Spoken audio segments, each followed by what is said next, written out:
Poetry Center, bringing poetry to Patterson since 1980 at Passaic County Community College.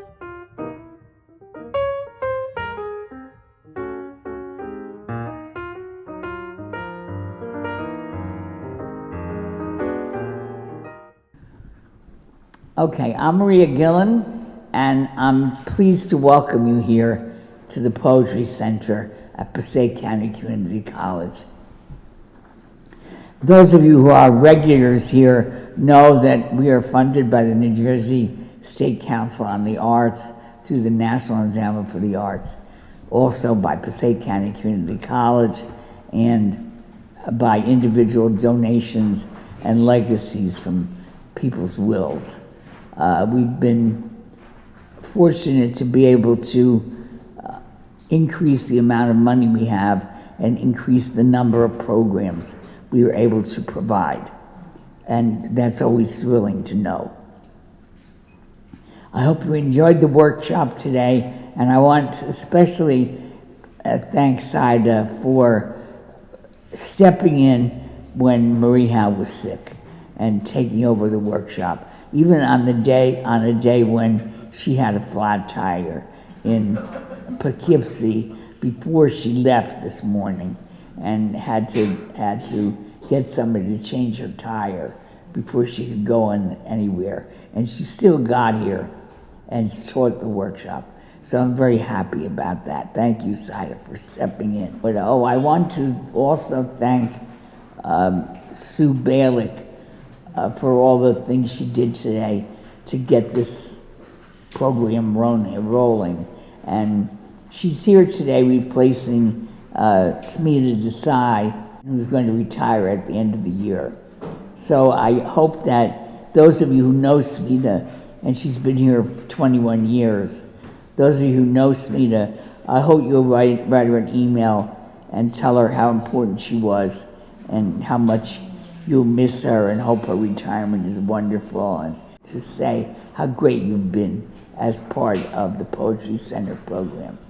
Anyway, I really love the fact that you're here. Let's give a round of applause to Mike and Solomon and to Susan Balick for the extra work and the number of times she climbed up and down the stairs. Now, I would have taken the elevator, I have to admit, but that's why Sue is in, and for the amount of work she did. I really appreciate her help and her pitching in and her competence.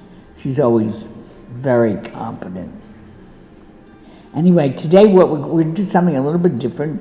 We're going to have Saida read, and then after Saida reads, I'm going to, if you have not already signed up for the open reading, please sign up for the open reading, and I will have you read 2 poems instead of 1 poem. You can read a poem that you just wrote if you want. I wouldn't have the courage to do that, I have to say. But if you want to do that, that's fine with me. And then 1 other poem that perhaps you've worked on, or perhaps in a chapbook or book that you have published. Anyway, Saida Agostini, I don't know how you cannot be Italian, you must be, is a queer Afro-Guyanese poet whose work explores how Black folks harness mythology to enter the fantastic. Her work is featured or forthcoming on the Academy of American Poets, Poem of the Day, Poet Laureate, Plume, among others. Saida's work can be found in several anthologies, including Not Without Laughter, Our Laughter, Poems of Humor, Sexuality, and Joy. Her first full-length collection, Let the Dead In, I love the title, was released by Alan Squire Publishing March 2022. A Covent-Garden graduate fellow, Saida is a 2-time Pushcart Prize nominee and a Best of Net finalist. Excuse me, I'm having voice problems today. This is the cover of the book. Isn't it wonderful? And I hope that you'll stop at the table out there and buy her book and perhaps buy a copy of PLR. And remember, I'm always open for submissions for PLR. And if you're here today and you haven't been here before, send something directly to me, because at this point it'll be discarded because it's past the deadline date. Anyway, let's welcome Saida Agostini. I will say one more thing, and that is that I heard Saida read. She came here to support her friend, Cheryl Boyce Taylor. No, Tara Betts. Who was it? It was Tara Betts. Oh, Tara Betts. I'm sorry, I'm out of my mind today. Anyway, she came to, Tara Betts was a student of mine in the PhD program at Binghamton, and she now is in Chicago. And I think she's teaching at a program in Chicago. In any case, Tara came and Saida came to hear Tara, who was a friend of hers. And she got up in the open reading and she read a poem. And I loved the poem so much that I immediately wrote to her and asked her if she'd like to come and read it here as a featured reader. And you know, I sometimes get these instinctive flashes of brilliance, and I really did get a very good instinctive flash of brilliance in that moment. Anyway, let's welcome Saida. Hi, everyone. Thank you so much, and thank you so much to Maria for making me welcome here. And it's really an honor, especially after getting to be in workshop with so many of you this morning. So what we'll be doing, I always like to have an agenda, is we're going to start out with some new poems, and then I'm going to read poems from my first collection, Let the Dead In, which is for sale and makes a really great holiday present, or I'm buying this to make Saida happy present, whatever you want. So this is from, I'm working on two collections right now. One is a series of sermons and prayers, because of course that's what you should do after you turn 40, is write a series of sermons. Baby, honey, push that down a little bit. Oh, sure. You're Is not that really better? talking into it. I'm having trouble hearing you. Oh, okay. Is that better? Yeah. Okay, great. So this one is called Let the World Be Like My Pussy. The first time I looked at my pussy was after reading The Color Purple. You remember the part. Miss Seeley takes a mirror, angles it between her own soft black thighs, and gasps at the beguiling wonder of wet purple dusk. Blind to the mundane tasks of the day, mister or even shug in the hazy delights her lips can erupt unbidden. Why labor when your body is built for pleasure? Let the dishes go unwashed, the food stand moldering, fringed with its own new fungal birth. Look at yourself and know what is at the center. I've taken thousands of photos, my fingers a sacred V, cradling the clit and labia, like light she keeps changing. 6 days a month, pussy is a wraith, bitter, bloody, and turning, madder than apples, limbed with its own haunting. Then pussy becomes a centaur, winged, pounding, soft and glorious, charging. She is, in short, impossible, but a revolution, a volta when another pussy is locked against her. I know the world can be like this, curling and attentive, lovelorn and imperious. Angle the mirror closer. Let us know that in any language or form, we are utterly, unerringly beautiful. Let us find the center, a shining galactic aperture, and begin again.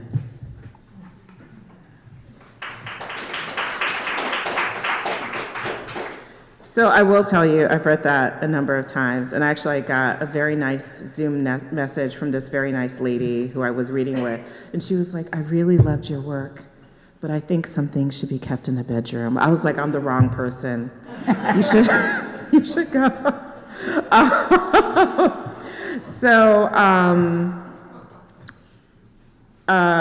Some of you may be aware, in September, Marcellus Khalifa Williams was a black man who was executed for killing a woman, I believe in the early 80s.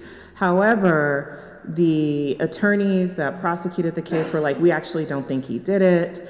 And there was a lot of questions about how the case was prosecuted, and still the governor decided to execute him.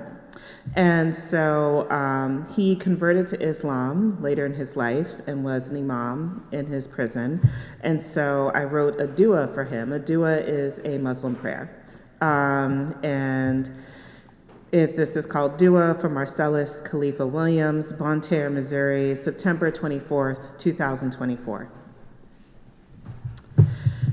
The day you were executed, I went to the forest, but fall had nothing left to give. The leaves beneath me gave way. I became part of its senescence, milling matter into decomposition. In your last days, you sat in a bitter, aching cell. Let lyric bloom from your fingers. The prosecutor swore to the jury.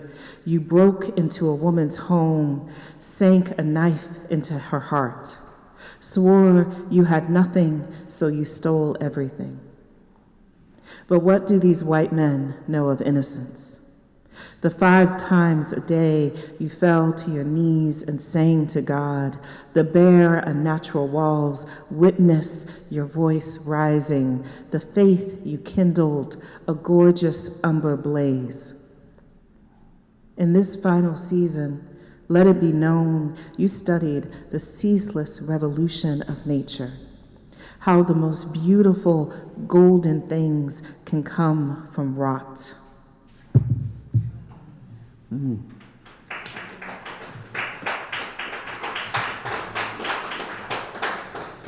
So I'm going to read just a few more from newer work. And has anyone ever heard of Prathia Hall? So I had no clue who Prathia Hall was. And it turns out she was actually the person who came up with the I Have a Dream prayer that Martin Luther King used in the famous I Have a Dream speech, right? And she came up with that after her church was burned to the ground by the KKK in Georgia. And Martin Luther King came to join a prayer circle the day after. And she led the prayer circle, and she would start with the refrain, I have a dream, right? And he literally said to her, that's really great. I'm going to use that, right? And so this is my poem. It's called Georgia is a Lesson in How to Steal Prayers, or Prathia Hall becomes Martin Luther King's ghostwriter. In sleep, I taste the ash of kingdoms. Everything is on fire. The bud of trees, the salted ground, white men hooded in the cover of night. We know this nocturne. See God above in an open red door, crowned by stars, the cry of wood crashing. Fire takes everything. The flesh of my hands, prayers, a child's face. No one will come to save us. I dream of love. I dream of Black women dying and coming back home, God running through the halls with food prepared by her own hands, saying, come, come, I've made a place for you. Me standing by this divine table, I dream of Georgia, red dirt and flame, Mount Olive embraced in shuddering air, the congregation braced outside. I dream of ash, I dream of the Bible, those who damned us to die, and I say this, God, send me back. I've tithed my whole life to you and sharecroppers, given 1/10 of my breath, blood, and coins to celestial robber barons. Let me say this, I know to survive. I know how to give, to sow a hungry ground with spilt blood, seed a land with constant Black penance for the sin of desire. I know the weight of cotton like I know debt or taxes or the wages of sin. I know what it is to love a thief, to love the promise of heaven better than you love yourself. I'm tired of chasing heaven on Sunday mornings, dressed in starch finery, the shined pennies dropped into collection, my back weeping for a sermon spell. The night those white men burnt the church down in a circle of gorgeous flame, I tithed again, looking to the moon, its sweet, dull, shining face, and put my heart on its divine scale. I'm tired of only finding freedom in dreams. I want my heaven in waking hours.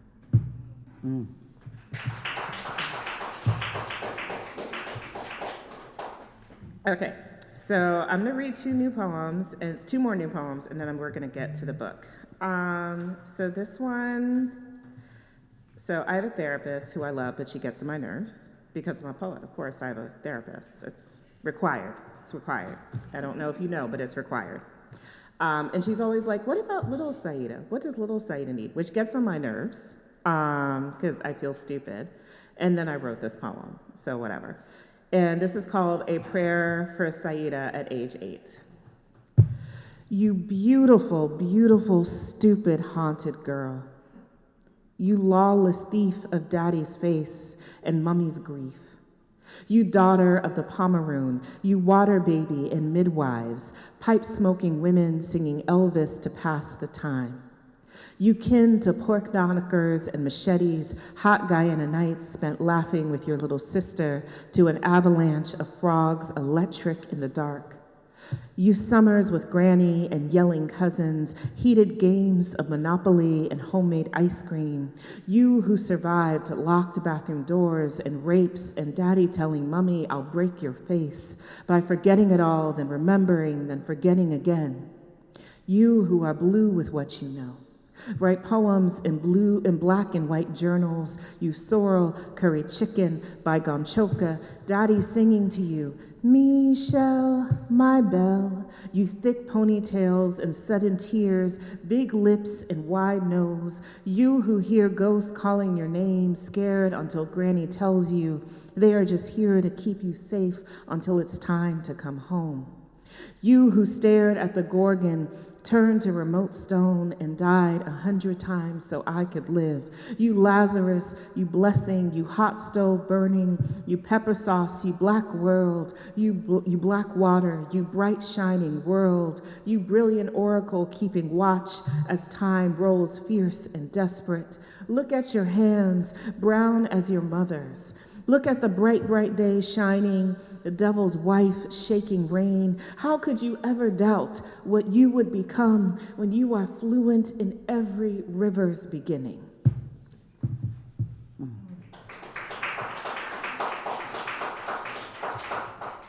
So this is the last new poem I'll read for right now. We'll see, I've got some time. That's what Maria told me.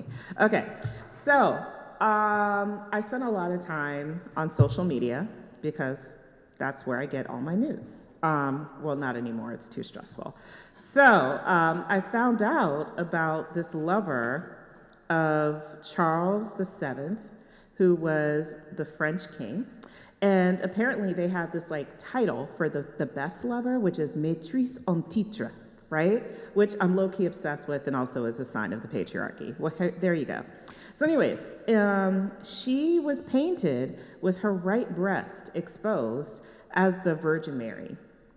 And this was a slight controversy, but her thing was like, look, my right breast is my favorite, so we should include it. So I said, this woman deserves a poem.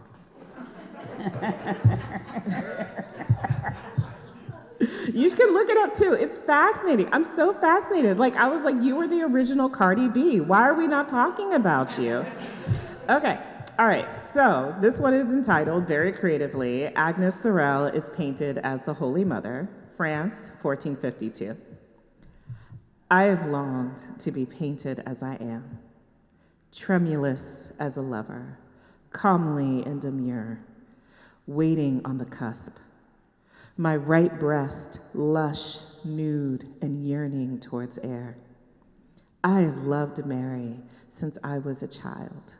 The blush of her damask cheek, her swollen belly, immaculate bed, an unerring divine invitation, riding astride God like a stallion. Mistress of all living things, when I see the Holy Virgin's face flushed with pleasure, I remember power, I remember grace, the language of my own wonder. Who would I become if I followed desire, nursed my want into a kingdom? I thank the Holy Mother for every blessed thing, the loam of yeast rising between my legs, my own lovely, brilliant face, the King's undying passion, the 4 precious children he sired from my dam, how the divine ruler bows only to me. Mary has given me a fecund bounty.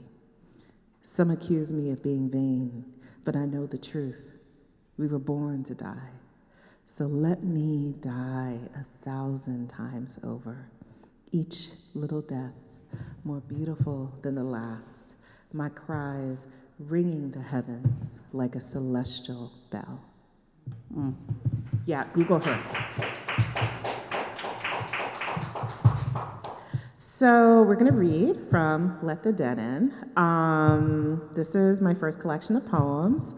And, you know, one of the things I'll say about it is that it's very much about my own family history.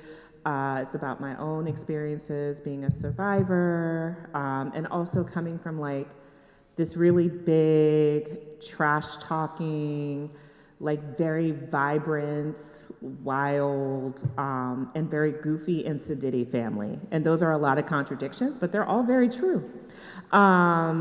So I got a grant to go to Guyana, which is in South America. It's Guyana, not Ghana. Some people get confused. No one has here, but I like to tell people in advance, for $10,000. And when I wrote the grant, I was like, this isn't gonna happen. I will never have to go back to Guyana with both my parents and ask them about our family history.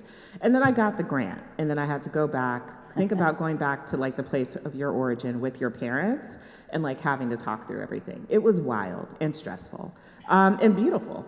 So a lot of the things I did was around Guyanese mythology. I have a family member who says they were kidnapped by a mermaid. And when I asked about it, I was like, well, are you sure? Right? Like maybe, like, because, you know, like, I was like, was there a lot of rum involved? Like, are we sure about this? And they're like, well, he was wet. I was like, he could have been wet from a lot of things. Like, we don't, it doesn't necessarily mean that that's proof.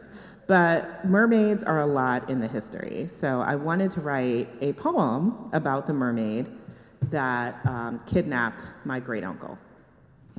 So this is from the mermaid's perspective. It's called The Mermaid Speaks. Everything they have said is true. I've eaten men as you would a tangerine, thoughtlessly, reverently, juice smeared about my mouth. Perhaps you would blame me, call me bloodthirsty along with the rest of my kin, the Kanaima, the Olhaik, even the Mazaruni. Roused up a gang of the young brave on palm wine to come and stake me. And I laugh as surely as you weep on my shores. This ownership, you'll forgive me, I took it as the Dutch did your children. Your forebears came on the same hunt after I ate another man. Your granddaddy? Forgive me. He was lovely. Ripe copper skin, warmed with the sun, singing among the white lotus as if he could charm the roots of trees into fealty. I remember weeping with my sisters below in our city. Maybe he wept too. It's been so long I can't be sure, and there is nothing I want to pretend with you. So I did what was impossible, swam up, struggling past the pleas of my own mother, burst through the Bahamaroon and beseeched him into my arms. Yes, I say begged without shame. You know the men of your blood, what they can drive you to do. And forward he came, fearful of drowning, dancing into my naked red arms. And when I ate him, he urged me on, sang with delight as my teeth met the cradle of his flesh. I have heard his wife crying at our shores, hands tethered to her children, dragging them to and fro as if her love could raise them. The fishermen say she went mad with grieving. Is this true? Mm-hmm.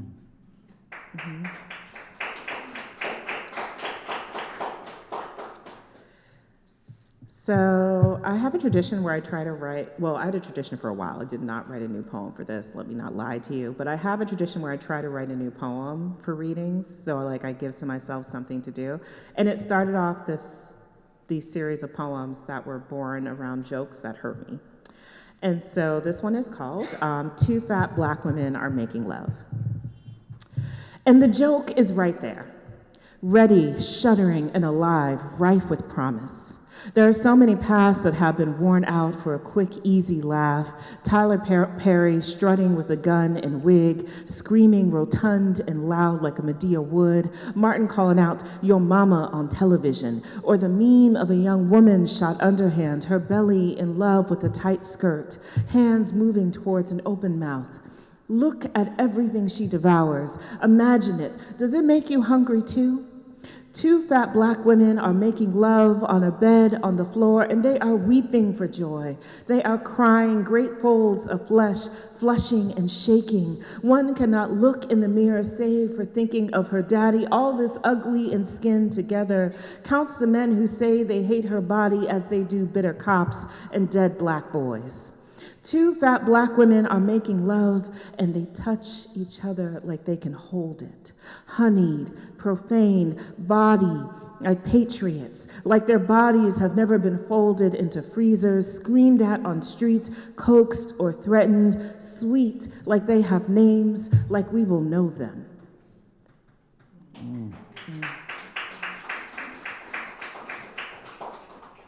So I'm gonna read this poem. I don't normally read it. I wrote this, I had to write a series of poems for a poetry collective I was in and an anthology we were putting out. And the last poem was due right after the 2016 elections. So I was like under my bed. And my friend who was like the one organizing the anthology, like threatened me with death. So I was like, fine, I will write the poem. And so this is what I wrote. It's called Steps to Safety. Listen to Luther nonstop. Wear low-cut shirts. Quit your job by staging a praise dance version of Beyonce's Freedom in front of your racist ass boss. Get the cashier at 7-Eleven to do Kendrick Lamar's verse. Call your granny, cry. Cry again with your daddy. End the call when he asks about your 401k. Think about the positives of the Trump administration, namely Pence's hair. How does a white man get his hair so on fleek? Does he use blue magic? Does he have a black barber? Is his name Lamont? Is Lamont a Republican? Did Lamont give Pence a do-rag? Does Pence wear the do-rag during Black History Month? Call your granny again, discuss Pence's hair, compare it with Bernie's at the DNC. Listen to her hushed whispers in the bathroom when she shares that Bernie could get it. Weep again in your white therapist's office. Listen as your white therapist says, I don't really think Trump will round up all black queer people. Wonder how she quantifies all. Would all include everyone except Lamont? Pence's lover? Who are the exclusions? Realize you are weary of white disbelief. Look at her face while you are crying, see her tears, eyes water. They are probably allergies. Read of the 8 trans people who have committed suicide since the elections.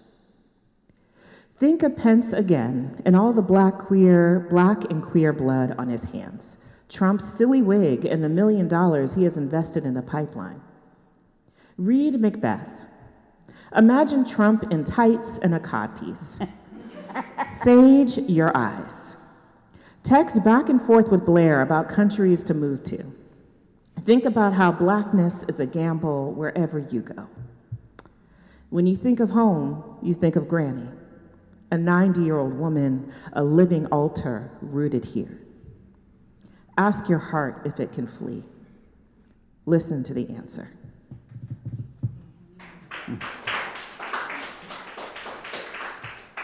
I realize it doesn't feel so funny right now, but there you go, there you go. So my mom asked me a while ago, like, why I kept putting all of our family business in poems. And so I wrote this poem for her as the answer. It's called Notes on Archiving Erasure, and there's an epigraph from my best friend in my head, James Baldwin. Love does not begin and end the way we seem to think it does. Love is a battle, love is a war, love is a growing up. When I say I love my family, what I mean is I worship the battle. You can't wish away creation or reorder blood. Childishly, I thought we could retell stories. I mean to say, I can't lie. In truth, there are wretched days I call my sister and ask, was this real? Did this happen? She says nothing. Part of love can be called refusing to answer. My mother says, let things lie. She means murder it. Let our shame be a suffocating vine. We were made to believe everything that we bore was ugly. A family of shell-shocked gods fleeing their own clay. And yet, I will come back to the door of our own home, sit at its steps, and fall in love with the slow order of our creation. The seasons it took to urge kindness into our natures, how we won glory even as the city fell. Just checking time. I think I've got like a few more minutes and then. Yeah. Cool. Yes, thank you. And I'm gonna read a few more poems. Okay, this is called I Write of My Mother in the Book of Joy. Most evenings finds Mummy pacing down cooling paths in a blaze of blossoms. Nothing that lived in Guyana can be nursed here. So instead, her resistance is found in the bud of hydrangeas, gladiolas, and a love of hummingbirds. The most common of flowers will be tended. During the summer, she glories in the rightness of blooming, dedicating hours to pulling errant weeds that choke the root. Even in winter, she is pledged to nursing life in the bitterest of Maryland snow. I think on the 4 lime trees sheltering in our house by the dining table, forcing my blustering father to cower at least for a short while in its branches. Neighbors come by to exclaim at the impossible orchard reared among wood-planked walls. My mummy, the stubborn farmer, laughing proudly by its fruit, requests for advice returned with exacting directions on wind, sun, and timing. Yet when my sister and I hear her, what we think of are 2 little girls reared less gently than this. Her, a young, lonely mother with sometimes brutal hands. But here I am, crying at the lesson of her bowed back in the garden, hands dug into a mire of dirt, stubbornly willing love into life.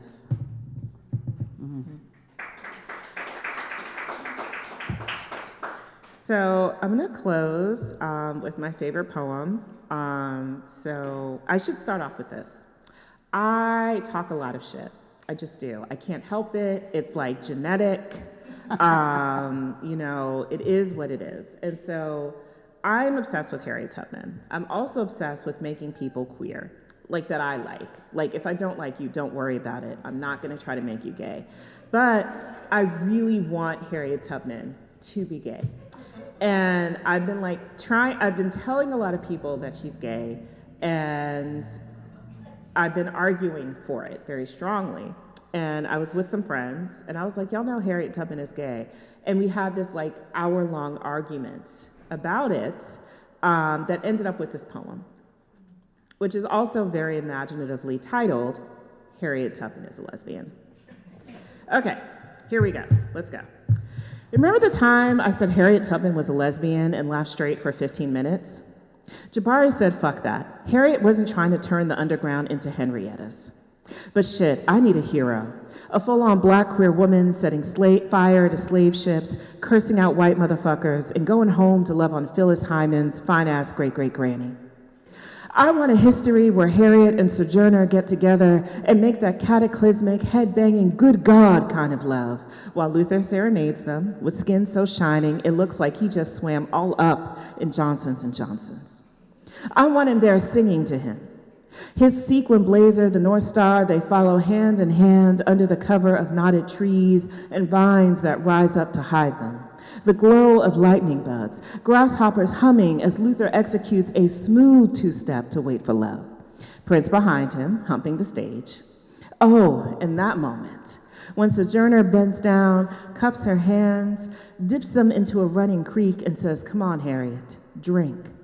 Watches the soft pulse and bend of her woman's neck as she feeds sweet water from her palm, and she thinks, someday I'll make me a poem about how I love her. That night, the first time they found the salt to kiss, while Luther reapplies his eyeliner and Prince takes over the mic, crooning, "Baby, baby, baby, what's it gonna be tonight?" Sojourner and Harriet latching on to each other's bodies, sucking nipples like they deliver honeyed wine, hollering a blue, joyful streak over and over in an answering chorus. Thank you so much.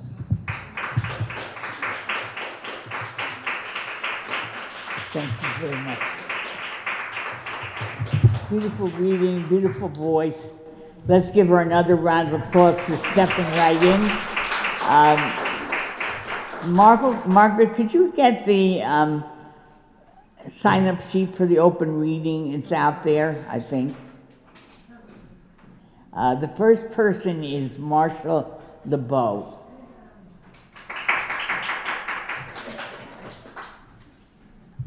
Thank you for that beautiful reading, Saida, and the workshop coming to the rescue. Thank you so much. Louder, darling, louder. Okay. No whispering aloud. No whispering. Seize your power, I used to tell my graduate students. Seize your power. All right, watch out. Okay. I do want to say, hearing the news about Ming was so upsetting because I didn't know, and we had developed a friendship here, and this is actually his book because he asked me to bring it the next time I was here. So this is for him. Yeah, he's here with us. Yes. He was my sure. person for 44 years, and he was always here, always ready with a smile. The last time he pushed me up onto the stage in my wheelchair, and the next thing I hear, he died in his bed. And he was strong. I don't get it, but anyway, whatever. Let's hear the poem. Okay. He's probably listening, don't worry. He wouldn't miss this for the world. You said two, right? We can do Yeah. two. Okay.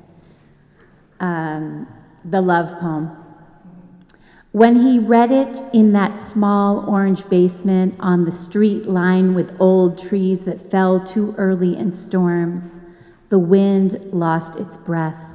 The molten core of the earth slowed slightly, and someone poured themselves a Slurpee down at the 7-Eleven. It might have been just a poem to the others, even though they playfully fanned themselves and overswooned after he had lipped the last word. She sat knowing that everything she had done until this point had brought her to this brown basement couch to take these words and press them into her right now shakily, but later softly and with more force, until they walked, ran, and flew with her. So when she rose above that suburban town, its baseball fields and slate gray schools, on the days when the screaming and the demands and the mac and cheese dinners became too much, they would be with her. He would be with her, whether she wanted him or not. Wonderful. Thank you. And now you can tell me after this if I'm a lesbian or not, because I'm not sure. While our... I'm sorry, I didn't mean to laugh. It's okay. while our Airbnb host eavesdrops. She tells me I am a water bug breathing sky, dancing on top of a wet and tangled ecosystem on top of pin legs. She carries the key chained around her neck, retrieved from a cobblestone crack. She gives me birth to become my wonder of the world, this gift, this breath, air. There is a creek, constant and unconcerned. When it floods, it is the Amazon, but still beneath us, far away, safe gush. The cool water between my thighs turns thermal pool, turns boiling, turns fire. The phone still dings, life concerning death keeps. She knows how to hold space better than anyone. I feel her holding, contemplate the word miracle. I am rubbing rose oil into my skin, atomizing rose into my hair, my face. I am a rose bush. My bush is rose. Fly, wasp, white butterfly, hibiscus quivers for touch. It is so lonely in a wild garden that knows nothing but to be itself. The butterfly knows its worth, flies in pairs, charms the bejesus out of everyone without knowing. After all, it's a butterfly. I am a water bug. That's what she says.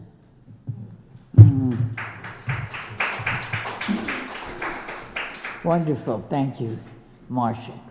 Francis Lombardi. This one is called The Day I Met Gerald Stern. It had rained that morning, quite heavily in fact, but when we found Gerald Stern sitting at a round table on a plastic chair in the courtyard at Drew University, he lifted his hand and beckoned us to join him. Then we introduced ourselves, but my friend had no idea who Gerald Stern was.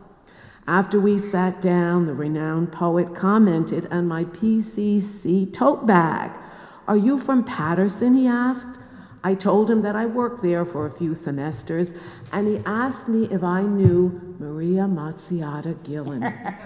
And I said I did, without telling him how many years I had known her, and that I'd sometimes gone to the Poetry Center for readings.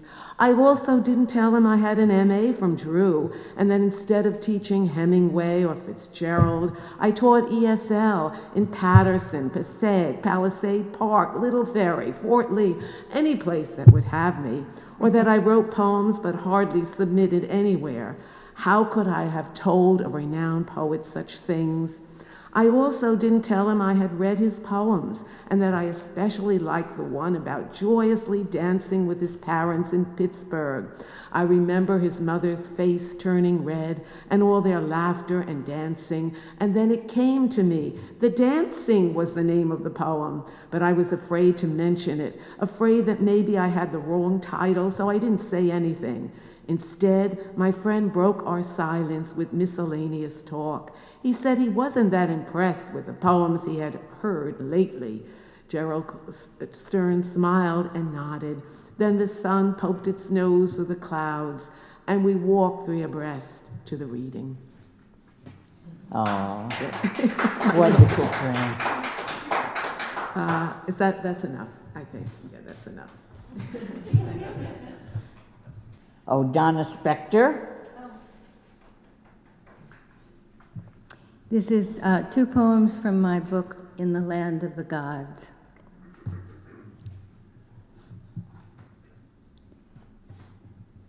We return to the same old room, same corner of Plaka, same slant view of the Acropolis from our balcony big enough for one woman with one cigarette.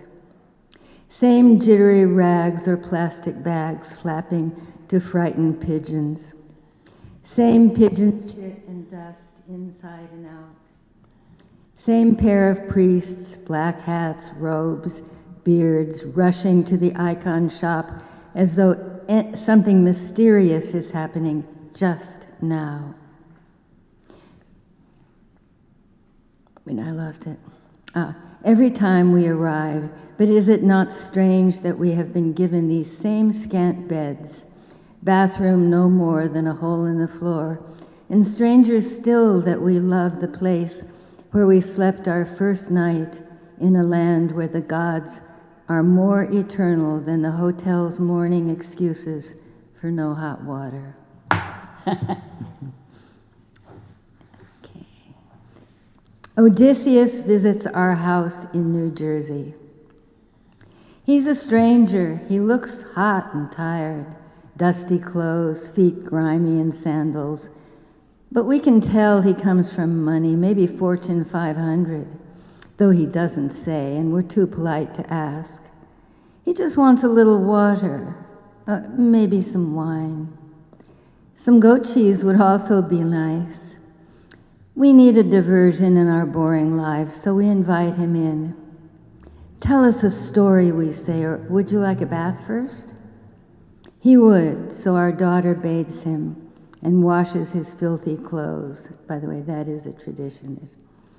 Then he tells us he's been traveling for ages, visiting strange lands, lost his whole crew at sea.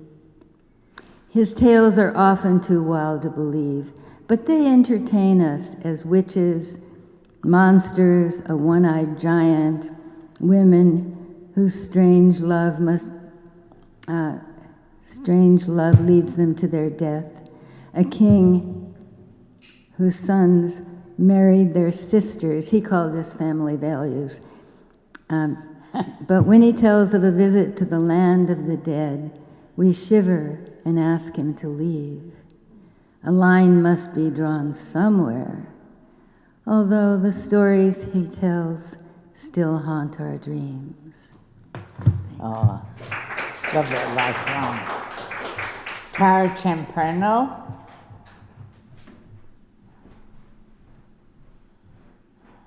Okay.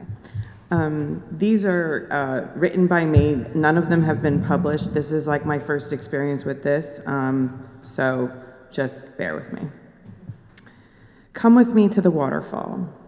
See the auburn leaves speckled along the path, talons of the red-tailed hawk dragging his squirrel meal across the babbling brook, pink dog tongues hanging out the side of their mouths while the owners hold tightly the leash extending from the neck to their hand. Taste the magic of comfort riding with friends, the perception of stillness overcoming the anxious balls of mess that seem to defeat our desire to be ourselves, to be people, to be humans, to just be. Smell the musty leaves as they crunch along the path, a burning ash of Jersey fires blazing through each town, supposedly calming despite its destruction and devastation. Hear the rumbling whoosh of the water falling over the stone wall, joyous laughter among couples, friends and families walking along, snapping photos of flora and fauna in the park I've known all my life. Feel a brisk autumn breeze whip past smiling faces, cozy warmth embracing the moment, the dewy spray of brook water flowing around, smooth sanded benches sporadically perched in picturesque nooks while writers contemplate, ponder, and reflect. Reflect on who I was and who I am meant to be, and remember the frightening C word appearing in my sightline as it vibrated my soul, piercing that innate joy I had always known. On this park's impact, darkness fell across the land, my mind, shadows creeped into the castle of potential, and walks altered the darkness until the light reappeared with new perspective. Sometimes a place you've always known emerges as the saving grace you never thought possible. Wonderful, honey. This one is a little bit about my mom, so don't tell her. No, I won't. I had to do this exercise. I went to Drew University for the Summer Institute, and it was an exercise on things that someone taught me and things that person didn't teach me. Things my mother taught me. How if you aren't well, you must press on, take a nice hot shower, and prepare hot tea with lemon and honey. How to handle men when they make unwelcome advances. Gently place their hand back on them, then increase the forcefulness if it continues. Your virtue is your most important asset. How to work hard, read, and write. Use checklists and always work on the next task immediately. When tasks pass time, they become blurry in your mind and less important. Things my mother didn't teach me. How to deal with anxiety and fear. How to stop the constant worry of the mind bubbling into salty tears. Don't wipe them away. Stay focused on what made you anxious to understand why you are crying.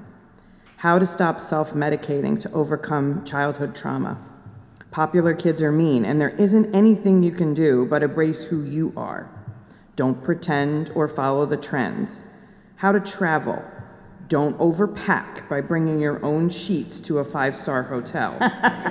Walk swiftly and keep your wits about you to avoid lagging behind. God, I wish she taught me all these things. Wonderful. I love when somebody reads for the first time, and I hope you'll come back. Michael Loberfeld. You said it right, yes. Oh, hi, Michael. Okay, can my dream be not just a dream, but rather affirmation of very life, evidence of what is, a reflection of goodness light? When a dream is good, we can look up to the tolling sky,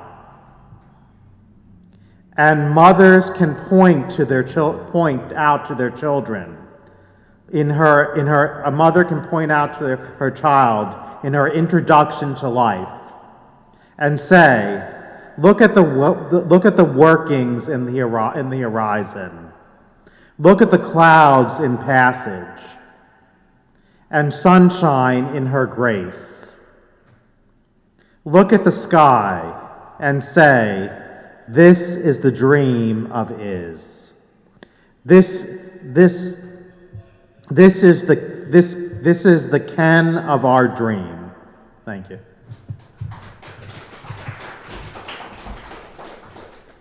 Margaret Sirocco. Thank you, Maria. Thank you, Saida. It was really a wonderful workshop. These are from my book, Even the Dog Was Quiet. Between the sheets. We find each other between the sheets. He is 35, I am 17. Not quite boyfriend and girlfriend.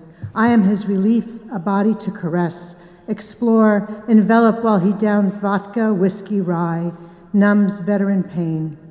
We make love and shadow through Hendrix, Credence, and Cream.